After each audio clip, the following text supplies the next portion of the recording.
आदरणीय आचार्य बलदेव जी, इस महासम्मेलन के संयोजक ब्रह्मचारी राज सिंह जी, सार्वदेशिक आर्य प्रतिनिधि सभा के प्रधान कैप्टन देवरत्न जी, सार्वदेशिक आर्य दल के प्रधान सेनापति स्वामी देवव्रत जी, सन्यासी वृंद, मुख्य अतिथि श्री योगेश मुंजाल जी, समस्त अधिकारीगण एवं मातृशक्ति,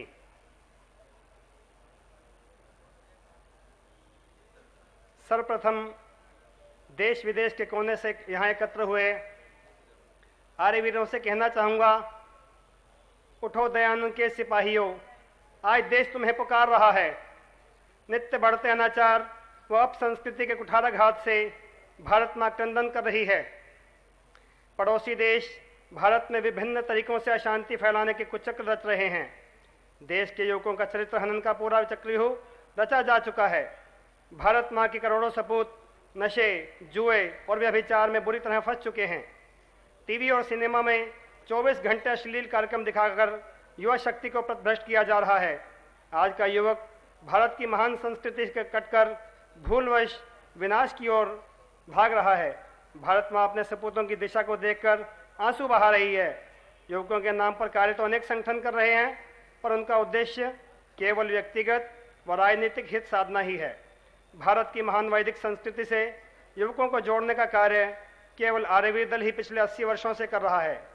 पूरे विश्व में चल रही आर्यवीर दल की हजारों शाखाएं और शिविरों में लाखों आर्यवीर प्रशिक्षण प्राप्त कर राष्ट्र निर्माण के कार्य में पूरी निष्ठा से लगे हैं। आर्यवीर दल की शाखाओं व शिविरों में आर्यवीरों को योग, आसन, प्राणायाम, दंड बैठक, सर्वांग सुंदर व्यायाम, कराटे, लाठी, भाला, तलवार, बाना, मुक्केबाजी, गीत संगीत, सेवा कार्य, राहत कार्य, प्राथमिक चिकित्सा, कमांडो, संध्या, यज्ञ का गहन प्रशिक्षण दिया जाता है ताकि युवकों को भारतीय वैदिक संस्कृति से जोड़ा रखा जा सके। युवकों में राष्ट्र प्रेम व महर्षि दयानंद के कार्य को पूरा करने की भावना कूट कूट भरी जाती है। जैसे छोटे छोटे तिनके मिलकर एक मजबूत रस्सा बन जाते हैं जो एक मदमस्त हाथी को भी काबू में कर सकता है, उसी प्रकार अपनी शाखाओं में नए युवकों को जोड़कर ही उन्हें देश का कार्य करने हेतु प्रेरित किया जा सकता है।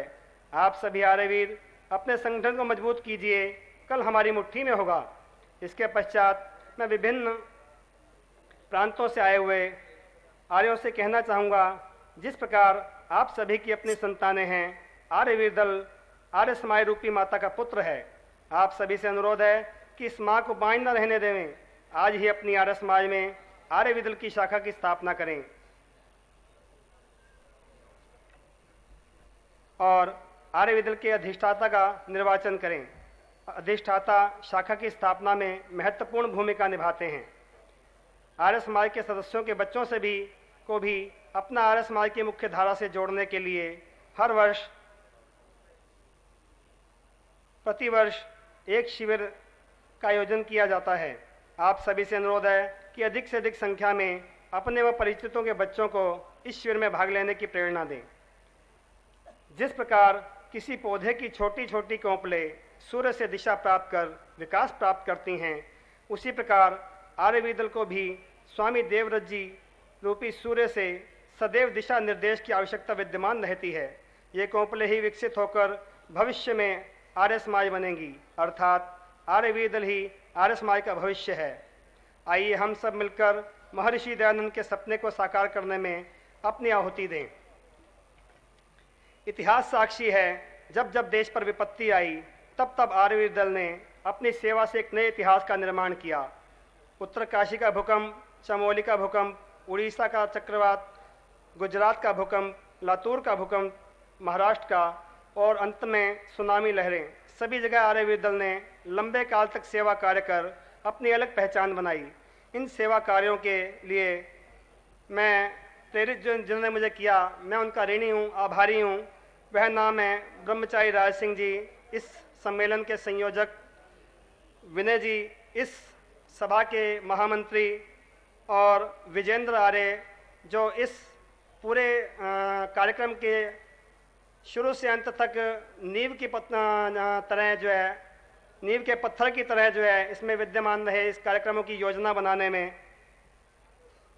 वह मेरे प्रेरणा स्रोत रहे हैं, 3 व्यक्ति है। और एक घटना मैं आपको और बताऊंगा। जब गुजरात का भूकंप आया उससे पहले सेवा कार्यों में विनय जी की, राज सिंह जी की प्रेरणा से जाता रहा। जिस दिन भूकंप आया 26 जनवरी का दिन था। माता जी को भूकंप का झटका महसूस हुआ। माता जी ने पूछा कि क्या बात, इस बार तुम्हारी कोई अभी तक मीटिंग नहीं हुई कि कब आप सेवा कार्यों में जा रहे हैं?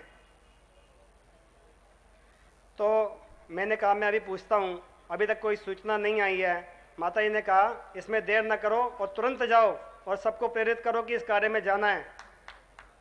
मैं अपनी उस माता को, जिन्होंने मुझ में संस्कार भरे, नमन करता हूँ। और अब अंत में एक सूचना। आर्यवेद दिल्ली के पूरे विश्व में प्रचार प्रसार हेतु एक वेबसाइट आर्यवेदल दिल्ली प्रदेश द्वारा तैयार की गई है।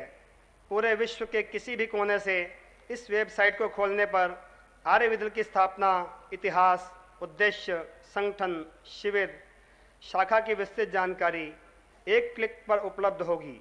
इसके अतिरिक्त ब्रह्मचारी अरुण आर्य जी के सहयोग से पूरे विश्व में कहीं भी डाउनलोड कर सुने जा सक, उनके जो गीत हैं वो पूरे विश्व में कहीं भी डाउनलोड कर सुने जा सकेंगे। आर्यवेदल दिल्ली प्रदेश की सभी गतिविधियों का विस्तृत विवरण भी फोटो एवं वीडियो सहित इस वेबसाइट पर उपलब्ध होगा। इस अंतर्राष्ट्रीय आर्य महासम्मेलन के अवसर पर मैं इस वेबसाइट के उद्घाटन की घोषणा करता हूं। धन्यवाद।